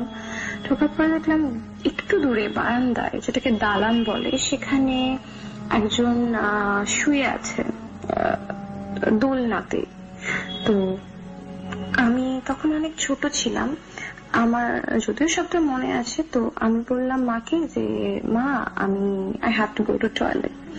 সো মা বললো যে হ্যাঁ ঠিক আছে চলো। তো আমরা গেলাম ওখানে, মা টর্চ জ্বালাচ্ছে। তো ওখানে মহিলা বলছেন একদম টর্চ জ্বালাবেন না, আলো জ্বালাবেন না। তখন তো মোটামুটি আমি মায়ের মুখের দিকে তাকাচ্ছি, মা আমার মুখের দিকে তাকাচ্ছে। তখন হচ্ছে কেন? বলছে না আলো ভালো লাগে না, আলো জ্বালাবেন না। ব্যাস আমরা মোটামুটি আন্দাজ করতে পেরেছি ব্যাপারটা, বাট ওখানে আর কিছু বললাম না, বুঝতেও দিইনি যে আমরা কিছু বুঝতে পেরেছি। তারপরে যখন ওখানে আমরা সবাই মিলে বসে আছি, বসে থাকার পরে হঠাৎ করে দেখছি ওদের ভেতরে একটা ঘর ছিল। আমরা সবাই এখানে, আর ওরা কেউ নেই ওখানে, ওরা চলে গেছে ভেতরে ঘর। বিকট ধরনের আওয়াজ আসছে, অদ্ভুত ধরনের আওয়াজ আসছে। তো আমরা যখন সাহস করে, ছেলেরা যারা ছিল তারা টর্চ নিয়ে ভেতরে ঢুকলো। ঢোকার পরে দেখছে there is nobody, না সেই মহিলা, না ওনার হাজবেন্ড, এবং পুরো বাড়িটা তন্ন করে খোঁজা হলো, কোথাও কেউ নেই। মানে এখনো পর্যন্ত মনে করলে আমার গায়ে জাস্ট কাঁটা দিয়ে ওঠে। সেই রাতটা একটা বিভৎস রাত ছিল আমাদের জন্য। ওখান থেকে আমরা মানে যেভাবে পেরেছি সবাই মিলে বেরিয়ে, কিছু ব্যাগসও থেকে গেছিল ওখানে, বাট যাই হোক করে বেরিয়ে আমরা ছুটে ওখান থেকে বেরিয়ে যেভাবে পেরেছি চলে গেছি। তো আজও এই ব্যাপারটার কোনো এক্সপ্লেনেশন পাই না যে এটা কি হয়েছিল আমাদের সাথে, সত্যি হয়েছিল কিনা। কিন্তু সত্যি যদি না হয়, এতগুলো মানুষ তো ভুল দেখবে না। এই ঘটনার কথা এখনো পর্যন্ত যখন মনে পড়ে, পরের দিন সকালবেলা ওদের ওখানে গিয়ে যখন রাত্রিবেলা আমরা পৌঁছাই, ওদেরকে কথাটা বলার পরে ওরা সেদিন আমাদেরকে কিছু বলে না, ওরা মুখ চাচাই করে। তারপরের দিন সকালবেলা যখন আমরা আবার দেখতে আসি জায়গাটা, তখন দেখি যে ওটা কোনো বাড়ি নয়, একটা ভাঙা চোরা, মানে দেওয়াল ভেঙে পড়েছে এরকম একটা মাটির বাড়ি আগে ছিল। পরে শোনা যায় যে ওরা হাজবেন্ড ওয়াইফ ছিল দুজন, যারা বাজ পড়ে মারা যায়। সো এই ছিল আমার ঘটনা। যদি ভালো লাগে তো শেয়ার করবেন। সবাই ভালো থাকবেন, সবাইকে ঈদের অনেক প্রীতি শুভেচ্ছা। সবাই ভালো থাকবেন, আল্লাহ হাফিজ। রাসুল ভাই আপনিও অনেক ভালো থাকবেন, tata. Bhoot FM, the night comes alive with Grameenphone.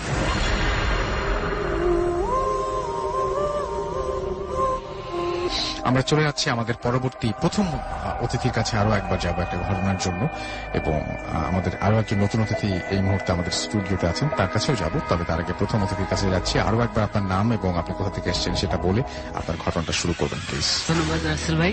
আমি সোহাগ, রাঁচি থেকে আরো একবার যেটা বলছিলাম যে আমি মিরপুরের যে জায়গাটা থাকি সেটা হচ্ছে একটা সরকারি কলোনি। আসলে আমি বলছি না, ওখানে অনেকগুলো কলোনি আছে একসাথে, জাস্ট কোনটা স্পেসিফিক বলা উচিত হবে না।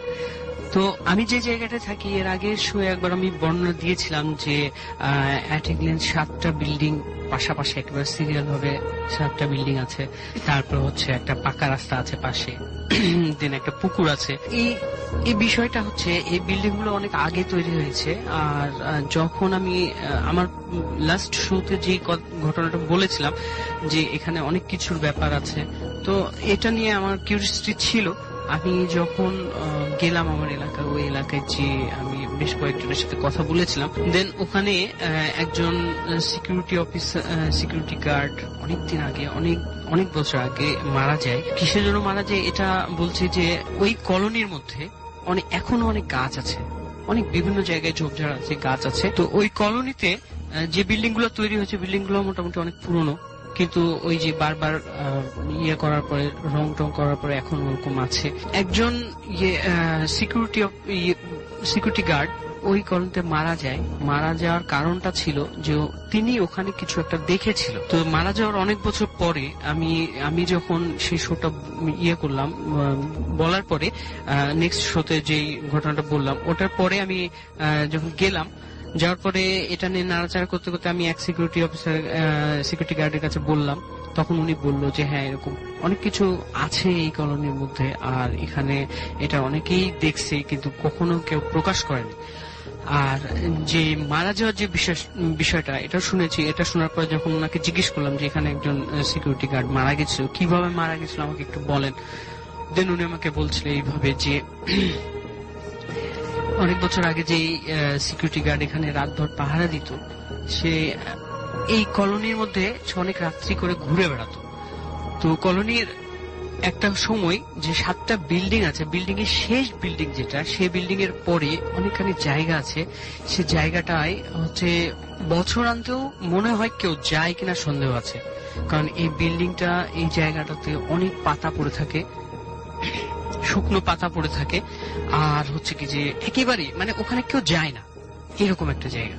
আর এই মানে কলোনির মধ্যে একটা বট গাছ আছে, বট গাছ একটা পুকুরের পাশেই বট গাছ আছে। দেন উনি যখন একদিনকে রাত্রে, ওই যিনি মারা গেছেন উনি একদিনকে রাত্রে হচ্ছে কি যে পাহারা দিচ্ছিলেন, পাহারা দিতে দিতে যখন ওনার হাতে টর্চ লাইট ছিল, টর্চ লাইট নিয়ে উনি চারিদিকে ঘুরে ঘুরে দেখছিলেন। দেখতে দেখতে একটা সময় ওই সাইডটায় চলে যান।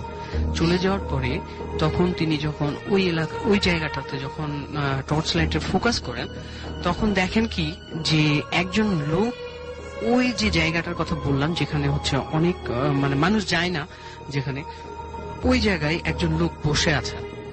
আর বসে আছেন এমন ভাবে যে আমি যদি টর্চে ফোকাস ফেলি, আমার বিপরীত দিকে মুখ করে বসে আছে, তার মানে আগের দিকে মুখ করে বসে আছে। মানে টর্চে দেখা যাচ্ছে ওনার পিঠটা দেখা যাচ্ছে। দেন উনি হচ্ছে টর্চ লাইট নিয়ে জিজ্ঞেস করছেন যে এই কে তুমি, এখানে কিসের জন্য বসে আছো, কি করছো এখানে এত রাত্রে? দেন উনি কোনো কথাই বলেন না। আস্তে আস্তে আস্তে এগোতে এগোতে যখন তার মানে 2 থেকে 3 মিটার দূরে যখন তিনি চলে যান, কাছাকাছি চলে যান, তখন উনি লাইটের ফোকাসটা যখন ভালোভাবে দেখেন, তখন দেখেন কি যে ওই যে একজন বসে আছেন, একটা অবয়ব বলেন বা একজন একটা শরীর বলেন, যেটাই বসে আছে না কেন, উনার মাথাটা উনার থেকে 2-3 হাত দূরে শূন্যের উপরে আছে। যে বিষয়টা হচ্ছে যে ওনার মাথাটা 2 থেকে 3 হাত দূরে শূন্যের উপরে আছে। উনি এই জিনিসটা দেখার পরে মানে খুব জোরে চিৎকার করার পরে উনি ওই জায়গাতে সেন্সলেস হয়ে যায়। পরবর্তীতে সকালবেলায় যখন ওনাকে ওই জায়গাতে পাওয়া যায়, ওনাকে নিয়ে আসা হয়। ওনার খুব জ্বর থাকে, মানে সেই রাত্রি থেকে ওনার খুব জ্বর থাকে। জ্বর থাকার পরে 2-3 দিন পর উনি মারা যান। মারা যাওয়ার পরে যখন হচ্ছে কি যে এই জিনিসটা সম্বন্ধে যখন হলো যে ওনার কোনো কিছু হয়নি, হার্ট অ্যাটাক হয়নি, স্ট্রোক হয়নি, কোনো কিছু হয়নি, কিন্তু তিনি মারা গেছেন। উনি যে ভয় পেয়েছেন, উনার হচ্ছে কি যে মুখটা কালো হয়ে গেছেন, হ্যাঁ, এই বিষয়গুলা থেকে যখন ধোয়াতে গেছিল মানে লাশ যখন ধোয়ায় তখন মুখটা কালো হয়ে গেছে, এই সকল বিষয়গুলো হুজুররা দেখছেন। দেখার পরে তারপরে হুজুররা বলছিলেন যে এখানে খুব মানে খারাপ একটা জিনের বা যেটাই বলি না কেন, অশরীরী বা ব্ল্যাক শ্যাডো যেটাই বলি না কেন, এদের খপ্পরে পড়েছিলেন। তারপরে ওনার মারা গেছেন। এরপরে মানে অনেকদিন পরে যখন হচ্ছে ওখানে আরেকটা নতুন সিকিউরিটি গার্ডকে নিয়োগ দেওয়া হয়, এই সিকিউরিটি গার্ডটা অনেক কিছু জানতেন, এই অশরীরী বিষয়গুলো নিয়ে অনেক কিছু জানতেন। তো উনি এভাবে বলছিলেন যে এখানে 3টা জিনিস আছে, যেটা হচ্ছে একটা হচ্ছে বটগাছের মধ্যে থাকে, একটা হচ্ছে পুকুরের মধ্যে থাকে, আর একটা এই যে জায়গাটা মানুষ যাওয়া আসা করে না সেই জায়গাটা থাকে। তো উনি শুধুমাত্র এই কথাটা বলছেন যে এই মানুষ যে জায়গাটায় যাওয়া আসা করে না সেই জায়গায় যে থাকে তার মাথাটা বিচ্ছিন্ন করা, মানে তার শরীর থেকে মাথাটা বিচ্ছিন্ন। তো উনাকে ওই সিকিউরিটি গার্ড উনি অনেক কিছু জানতেন। উনি করেছিলেন কি যে ওই জিনিসটাকে হচ্ছে কি যে একটা জায়গায় আবদ্ধ করেছিলেন, কোন একটা কিছুর মধ্যে আবদ্ধ করেছিলেন, করে ওই এলাকায় হচ্ছে কি যে মাটির মধ্যে পুঁতে দিয়েছিলেন, যেখানে মানুষ যায় না ওখানে এখনো সে ওইভাবে আছে। আর যেটা বটগাছে আছে, বটগাছের মধ্যে ওনাকে ওটা মানে আটকে রাখা হয়েছে। শুধুমাত্র ছাড়া আছে একটাই, সেটা হচ্ছে পানির মধ্যে যিনি থাকেন উনাকে ছেড়ে রাখা আছে, যে উনি কখনোই কাউকে কোনোভাবেই ডিস্টার্ব করে না। তবে মানুষ যখন অনেক রাত্রে দেখা যায় যে অনেকেই, ওই যে আমরা গ্রামের ভাষায় যেটা বলি যে অনেকে মানুষের রাশি যদি পাতলা থাকে তারা দেখতে পায়, এরকম অনেক মানুষ আছে যারা এটা দেখতে পায়, বাট দেখতে পাইলেই বা কি কখনোই মানে ওই পানিতে যে জিনিসটা আছে এটা কখনোই কারো ক্ষতি করেনি। এটাই ছিল ঘটনা। Thank you so much. আপনার ঘটনার জন্য আপনাকে অনেক ধন্যবাদ। আমরা চলে যাব আমাদের পরবর্তী অতিথির কাছে, এবং আপনি আপনার নামটা বলে তারপর আপনার ঘটনাটা প্লিজ একটু 1 সেকেন্ড। জি বল। আচ্ছা, thank you so much Rasel ভাইয়া। আসসালামু আলাইকুম লিসেনার্স, আমি রায়ান রশিদ, আমি এসেছি বাংলা মোটর থেকে। আচ্ছা, আমি যে আজকে স্টোরিটা বলবো এটা আমার হুজুরের কাছ থেকে শোনা। এর আগে বলে নিই ভাইয়া যে এই যে সব স্টোরিগুলো হয় এগুলা যার সাথে ঘটে অ্যাকচুয়ালি সেই কিন্তু বুঝতে পারে কতটা ভয় লাগে। অনেকে হয়তো বলবে যে এটা ঘটনাগুলো বানোয়াট, বা অনেকে বিশ্বাস করতে চায় না, বা যার সাথে ঘটে সেই অ্যাকচুয়ালি আসল অনুভূতিটা বুঝতে পারে, এবং অন্যদের কাছ থেকে হাস্যকর লাগলেও এটা আসলে অনেকেই হয়। তো আমার হুজুর হলেন হাফেজ মৌলানা ফয়জুর রহমান। উনি এখন হাজারিবাগে একটা মাদ্রাসার টিচার হিসেবে আছেন। উনি আগে ছিলেন একটা মাদ্রাসাতে, এবং তিনি যে মাদ্রাসাতে পড়াশোনা করতেন সেই মাদ্রাসাতে তার দাদাই ছিলেন সেখানকার হচ্ছে কি বলবো ইমাম। তো এবং সেখানে তার বাবাও থাকতেন এবং তার বড় ভাইও থাকতেন। আমার হুজুররা ছিলেন 3 ভাই। হুজুরের বড় ভাই, ওনাকে আমি বড় হুজুর বলে ডাকি, উনিও আমার অনেক ক্লোজ। আর হুজুরের মেজো ভাই, এটা শুনেছি যে অনেক আগে উনি মারা গেছেন, বাট কেন মারা গেছেন এই যে আমি সেদিন বুঝতে পারলাম। তো হুজুর একদিন হচ্ছে, তখন উনি মাদ্রাসায়, উনি অনেক ছোট, ওনার একটা স্বভাব ছিলেন উনি সবসময় হচ্ছে তাহাজ্জুদের নামাজটা কখনোই মিস করতেন না। তো তাহাজ্জুদের নামাজের জন্য সবসময় উঠতেন। তো ওনার মাদ্রাসার বিবরণটা দিয়ে রাখি, ওনার যে রুমটা ছিল তার পেছনে হচ্ছে ওনাদের ওয়াশরুম, সেখানে অনেক বড় একটা জায়গা, সেখানে হচ্ছে টাইলস করে দেওয়া হয়েছে মাদ্রাসার ছেলেদের কাপড় ধোয়ার জন্য, এবং তার পাশে একটা স্টোর রুম যেটা সবসময় তালাবন্ধ থাকে, এবং সেখানে খুব যদি অতি প্রয়োজন হয় সেখান থেকে কোনো বেঞ্চ টেঞ্চ আনা নেওয়া করার জন্য, সেক্ষেত্রে মাদ্রাসার ছেলেদেরকে দিনের বেলা ডেকে তালাটা খুলে তখন হচ্ছে কাজগুলো করা হয়। এবং তার সাথেই লাগানো হচ্ছে টিউবওয়েল, যেখানে সবাই অজু করতে যেতেন। তো আমার হুজুরও সেদিন হচ্ছে অজু করতে যান। সেখানে অজু করতে যেয়ে সেই জানলা দিয়ে দেখেন যে 5-7 জন বড় বড় মানুষ, তাদের হাইট এক একজনের মিনিমাম 10 ফুট হবে, হাতগুলো ডাবল আমাদের হাতের, এবং দাঁতগুলো এক একটা আমাদের এই হাতের সাইজের সমান। সেই দাঁতগুলো বের করে হুজুরের দিকে তাকিয়ে হাসছেন। হুজুর ওটা দেখে এত ভয় পান যে উনি দৌড়ে ওনার রুমে চলে যান, সেখানে গিয়ে ঘুমিয়ে পড়েন। সকালবেলা ওনার দাদাকে বলেন যে দাদা, আমি তো এই ধরনের কিছু দেখেছি। তো দাদা বলে কি চলো তোমার ভয় ভাঙানোর জন্য আমি চাই। তো সেখানে গিয়ে দেখেন ভাইয়া যে অনেকগুলো অনেক কয়লা পড়া, সেখানে কয়লা পড়ে আছে। এখন এটা কখনোই মানে কয়লাগুলো সেখানে যাওয়ার কথা না, যেহেতু সেটা একটা স্টোর রুম, সেখানে হচ্ছে আসবাবপত্র বা ভাঙা জিনিস রাখার কথা, সেখানে কয়লা কিভাবে যাবে?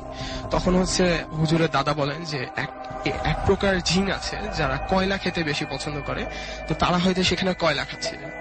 তো হুজুরের ওই দিন স্বাভাবিক যায়। এরপরে আরেকদিন হচ্ছে হুজুর ওয়াশরুমের জন্য ওঠেন, ওয়াশরুমে যান। সেদিন যে হচ্ছে ওই যে পিছনে যে টাইলস করে যে জায়গাটা আছে সেখানে হচ্ছে একটু হাঁটাচলা করছিলেন। হঠাৎ করে সেই 5 থেকে 10 ফুটের যে 5-7 জনের মধ্যে একজন তার সামনে এসে দাঁড়িয়ে আবার হাসা শুরু করে এবং হুজুর ওই সময় আরো ভয় পান। তখন সাথে সাথে যে তার দাদাকে ডাকে, দাদা দাদা এরকম আমি একটা জিনিস দেখেছি। তো দাদা তখন তাকে হচ্ছে খুব কষ্টে ঘুম পাড়ান, ঘুম পাড়িয়ে বলে তুমি ঘুমাও, আমি কালকে সকালবেলা এটা নিয়ে দেখছি। তো সকালবেলা উঠে দেখা হয় যে হুজুরের মানে বেশ জ্বর আসছে এবং তখন হচ্ছে ওই হুজুরের দাদা বলেন যে তুমি এটা ভয় পেও না, এটা হচ্ছে আমাদেরই মাদ্রাসায় ওরা হচ্ছে আসে এবং এসে সেখানে আমল করে, তো এর জন্যই আসে, তো এটা তোমার কোনো ক্ষতি করবে না। কিছুদিন পর হুজুরের একজন ফ্রেন্ড সে হারায় যায়। হঠাৎ করে সে বাচ্চাটা তখন হারায় যায়। তার বাসায় খবর দেওয়া হয় যে আপনারা কি বাসায় তাকে দেখতে পাচ্ছেন? তখন তারা বলে যে না, আমাদের কোনো কাজিনেরও বাসায় নেই, আমারও বাসায় আসেনি, তো ছেলেটা গেল কোথায়? তখন হুজুরের যে বাবা উনি ব্যাপারটা বুঝতে পারেন যে কিছু একটা এখানে আছে। তো উনি করেন কি, তাদের যে মহল্লার একজন জিনে বাদশাহ তাকে হাজির করেন। হাজির করে বলেন যে দেখেন তো আপনাদের কোনো জিন এই টাইপের কোনো কাজ করেছে কিনা। তখন দেখা যায় যে হ্যাঁ, একজন জিন এই টাইপের কাজ করেছে এবং জিনের বাদশাকে ওই হুজুরের বাবা বলেন যে আসলে দেখেন ব্যাপারটা খুবই খারাপ হয়ে দাঁড়ায়, ছেলেটার জীবন তো নষ্ট হয়ে যাবে যদি ও এরকম কাজ করে, তো আপনারা ছেলেটাকে ফেরত দেন। তখন হচ্ছে জিনের বাদশা বলে দেখেন আমরাও তাকে বলছি, সেই জিনটাকে, যে এরকম কাজ না করতে, কিন্তু ওর তো আমাদের কথা শুনে না, এখন শাস্তি দেওয়ার দায়িত্ব আপনারা নিন। তো হুজুরের বাবা করেন কি, একটা কাচের বোতলে সেই জিনটাকে বন্দি করেন। বন্দি করার পরে 41 দিন পর্যন্ত তাকে একটা শাস্তি দেন যে তোকে আমি শাস্তি দিচ্ছি, তুই 41 দিন পর্যন্ত এখান থেকে বের হবি না। 30 দিনের মাথায় ভাইয়া সেই মানে বোতলটা কি বলবো খুব অটোমেটিক নড়াচড়া করা স্টার্ট করে এবং 41 দিনের মাথায় 40 দিনের মাথায় সেই বোতলটা ভেঙে যায় এবং হুজুরের বাবা বুঝতে পারেন যে সেই বোতল মানে জিনটা মারা গেছে। তো এরপরে হঠাৎ করে একদিন সেই বাচ্চাটাকে হঠাৎ করে একটা রুমে পাওয়া যায়। তুমি কোথায় ছিলা তাকে জিজ্ঞাসা করা হয়, সে বলে কই আমি তো মাদ্রাসাতে ছিলাম। মানে সেই ছেলেটার কোনো কিছু মনেই নেই। এবং ভাইয়া পরবর্তীতে হুজুরের যে মেজো ভাই তাকে নাকি জিনেরা মেরে ফেলে এবং তার লাশকে সামনে রেখে তার বাবাকে তার দাদা প্রতিজ্ঞা করায় যে আর কোনোদিনও যাতে জিনেদের নিয়ে এই ধরনের কাজ না করে। এবং ভাইয়া উনি এখন পর্যন্ত আর এ ধরনের কোনো কাজ করেন না, একটি নির্দিষ্ট আমল আছে যেটা উনি এখন করছে। এই ছিল ভাই আমার ফার্স্ট স্টোরি। ওকে, আপনাকে অনেক ধন্যবাদ আপনার ঘটনার জন্য। আমরা চলে যাবো একটা ছোট্ট বিরতিতে, বিরতির পরে আবারও ফিরে আসবো। সেই পর্যন্ত আশা করছি আমাদের সঙ্গে থাকবেন না। Yes, the night comes alive with গ্রামীণ ফোন। আপনারা শুনছেন রেডিও ফুর্তি এফএম। ঘড়িতে সময় রাত 1:29। আমি রাস্তারাজির সাথে, এবং এই মুহূর্তে খুব ছোট একটা ঘটনা খুলনা থেকে এসছে এবং এই ঘটনাটি পড়ে শোনাতে চাই।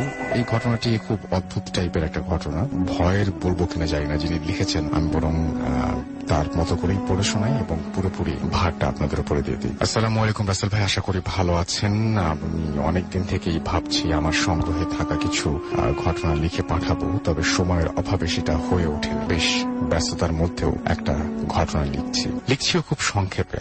আমার পক্ষে স্টুডিওতে যাওয়া সম্ভব নয়, ভালো লাগলে পড়ে শোনাবেন। আমার নাম মোহাম্মদ শাফিন শাহরিয়ার, খুলনায় থাকি। ঘটনা ঘটে আমার এক বন্ধুর সাথে, ওর মতো করেই তিনি লিখেছেন ঘটনাটা 2 বছর আগে। শীত তখনও পুরোপুরি শেষ হয়নি, তবে শেষের পথে। বসন্তের আগমনী বার্তা শোনা যাচ্ছে। আমাদের দেশ যে নাতিশীতোষ্ণ অঞ্চলে অবস্থিত সেটা খুব ভালোভাবে অনুভব করা যায়। এ সময় প্রকৃতি নবরূপে সাজতে শুরু করে। কোথাও বেড়াতে যাবার জন্য এই সময়টা খুবই উপযোগী। তাই আমি এবং আমার কয়েকজন বন্ধু মিলে সিদ্ধান্ত নিলাম বেড়াতে যাওয়ার। আমরা যাব কুষ্টিয়াতে। ভাবলাম একই সাথে অনেক কিছু দেখা যাবে। লালন, রবীন্দ্রনাথ, কাঙাল হরিনাথ, কাজী মোতাহার হোসেন, কে নেই সেখানে। যেন মনীষীদের মিলন মেলা বসে গেছে। পূর্ব সিদ্ধান্ত অনুযায়ী আমি, রাকিব, আশিক, নাইম ও বুলবুল রওনা হলাম কুষ্টিয়ার পথে। আমরা কেউই এর আগে কখনো ট্রেনে উঠিনি, তাই সিদ্ধান্ত নিলাম ট্রেনে চেপে যাওয়ার। বেশ আনন্দ ও উত্তেজনা কাটলো আমাদের ট্রেন যাত্রা। পোড়াদহ স্টেশনে নামলাম সকাল 10টার দিকে। সেখান থেকে কুষ্টিয়া পৌঁছালাম 10:30টার সময়। প্রথমেই গেলাম লালন শাহর বাড়িতে, সেখান থেকে গেলাম মীর মোশাররফ হোসেনের বাড়ি এবং শেষে রবীন্দ্রনাথ ঠাকুরের কুঠি বাড়ি। ঘটনাটা ঘটল রবীন্দ্রনাথের বাড়িতে। আমরা যখন রবি ঠাকুরের কুঠি বাড়িতে পৌঁছালাম তখন দুপুর গড়িয়ে বিকেল। বাড়ির চারপাশটা ঘুরে দেখতে লাগলাম। দোতলা বাড়ি, বাড়ির সাথেই বেশ বড় একটা দিঘি, পুরনো কতগুলো আম গাছ। আম গাছগুলো দেখে মনে হয় রবীন্দ্রনাথের আম। আমরা ঘুরে ফিরে দেখতে লাগলাম। এমন সময় জানতে পারলাম রবীন্দ্রনাথের বাড়ি থেকে সামান্য একটু দূরেই পদ্মার পাড়ে রবীন্দ্রনাথের কবিতা লেখার ঘর। কবি সাহিত্যিকদের প্রতি আমার এমনিতেই দুর্বলতা রয়েছে। ভাবলাম কবিতা লেখার ঘরটা একবার দেখে আসা যায়। আর কখনো আসবো কিনা তা তো বলা যায় না, তাই সাতটা পূরণ করে যাওয়াই ভালো। কিন্তু ততক্ষণে প্রায় সন্ধ্যা হয়ে এসেছে, তাই আমার বন্ধুরা কেউ যেতে রাজি হলো না। শেষ পর্যন্ত ওদের বললাম, তাহলে তোরা কিছুক্ষণ এখানে বসে অপেক্ষা কর, আমি একাই একটু ঘুরে আসি। ওরা তাতে রাজি হলো। আমি একাই হাঁটতে শুরু করলাম। পদ্মার পাড়ে বেশ কিছু দূর হাঁটার পর আমি পৌঁছতে পারলাম না সেখানে। আমাকে বলা হয়েছিল সামান্য একটু দূরেই রবীন্দ্রনাথের কবিতা লেখার ঘর।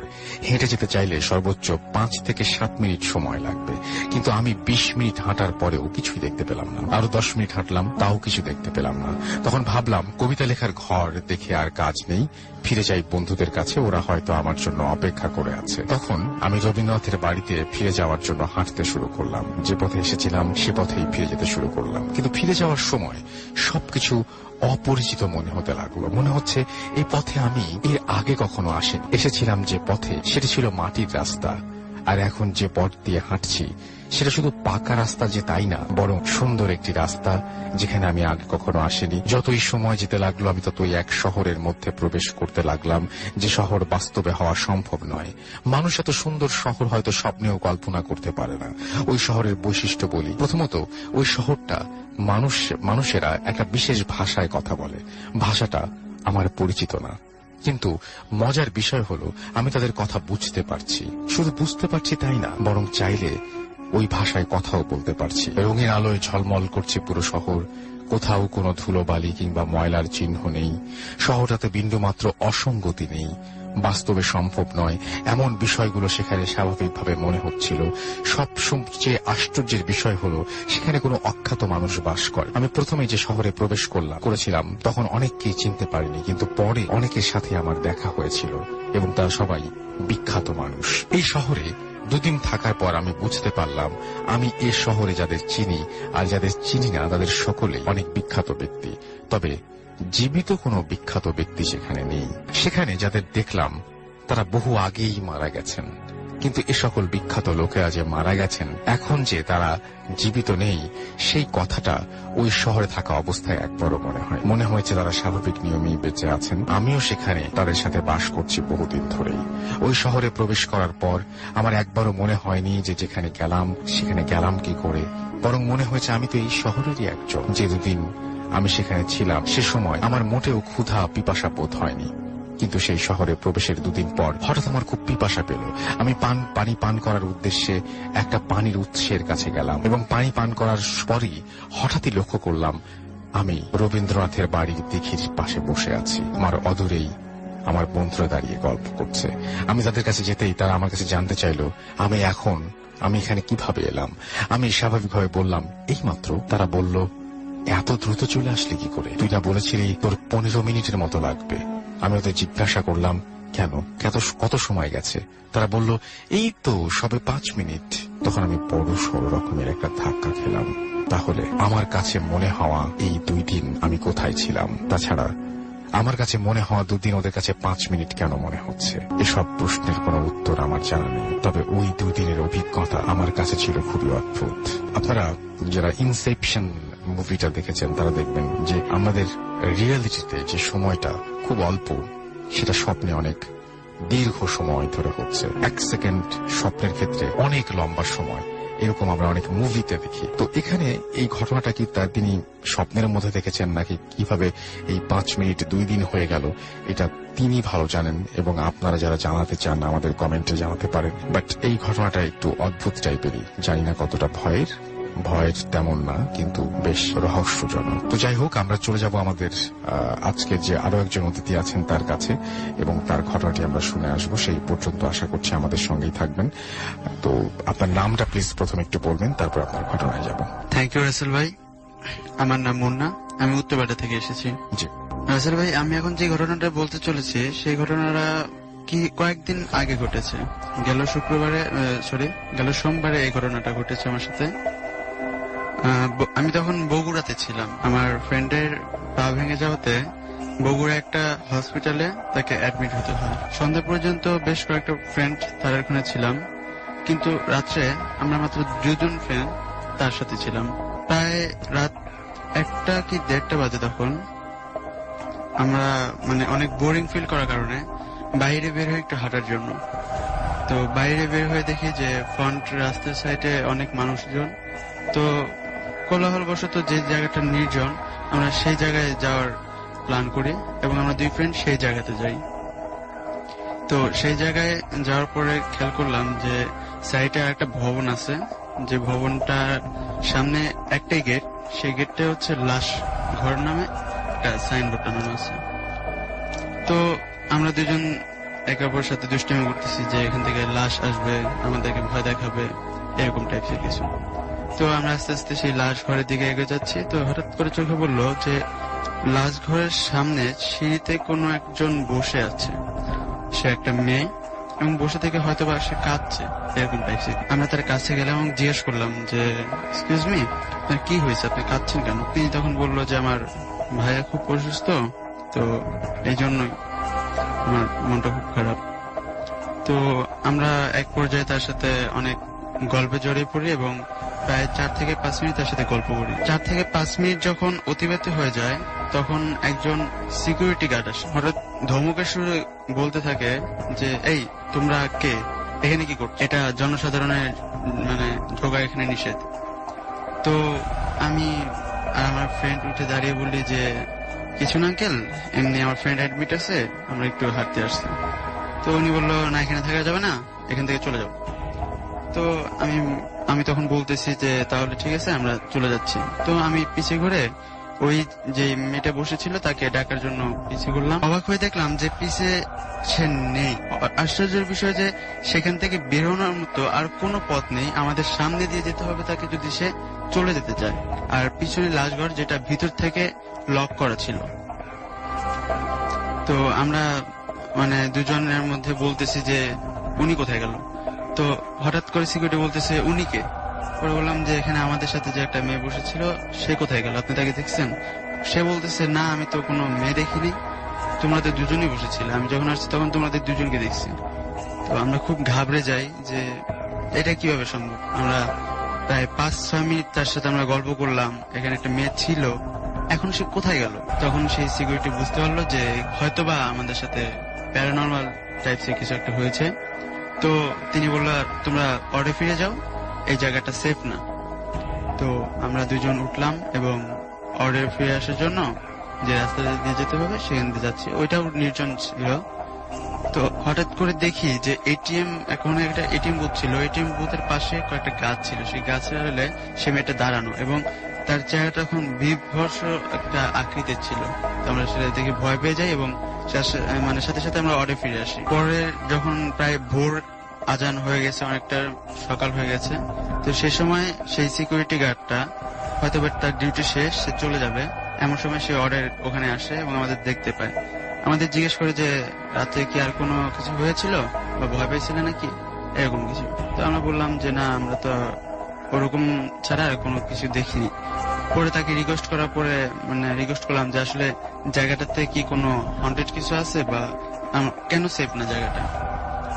অনেক রিকোয়েস্ট করার পরে তিনি একটা স্টোরি বলেন যে আজ থেকে প্রায় 1.5 বছর আগে এই জায়গাটাতে জনসাধারণরা সবাই এখানে আসতো, প্রবেশ করার জন্য অনুমতি ছিল। তো সেই সময় একটা কাহিনী, তোমাদের বয়সেরই একটা ছেলে, আমি তার মতো করে বলছি যে তোমাদের বয়সের একটা ছেলে একদিন রাত্রে তার বাবা মারা যাওয়ার কারণে সে খুব ডিপ্রেশনে ছিল এবং সে কাঁদছিল। সে রাত্রেবেলায় প্রায় 11টার দিকে ওখানে যায় এবং যে ওখানে বসে থাকে। তো হঠাৎ করে বৃষ্টি আসার কারণে সবাই অর্ডে ফিরে আসে, সে একাই থাকে সেই লাশঘরের সামনে। আমি ছাতা নিয়ে গিয়ে দেখি যে কোন একটা মেয়ে ওর উপরে বসে আছে এবং কিছু একটা করতেছে। তো আমি যখন টস সেই মেয়েটার গায়ে মারি তখন সেই মেয়েটা অদৃশ্য হয়ে যায় এবং পরে সেই ছেলেটাকে একটা ক্ষতবিক্ষত লাশ অবস্থায় আমরা পাই। তো এটা শোনার পরে সত্যি খুব ভয় পেয়েছিলাম। তো তারপর আর আমাদের সাথে কিছু হয়নি। অনেক ধন্যবাদ আপনাকে। আমরা ছোট্ট একটা বিরতি নিব এবং বিরতির পরে আবারও ফিরে আসবো। সেই পর্যন্ত আমাদের সঙ্গেই থাকবেন আশা করছি। এবং আমাদের ঘটনা তেমন আর নাই, আমরা এখন যেটা করব সেটা হচ্ছে এসে কিছু কমেন্ট পড়ে শেষ করে দেবো, কারণ আমাদের টাইম একদম মোটামুটি শেষ। তো আপনারা আশা করছি যারা কমেন্ট করছেন তারা পুরোটা সময় আমাদের সঙ্গে থাকবেন।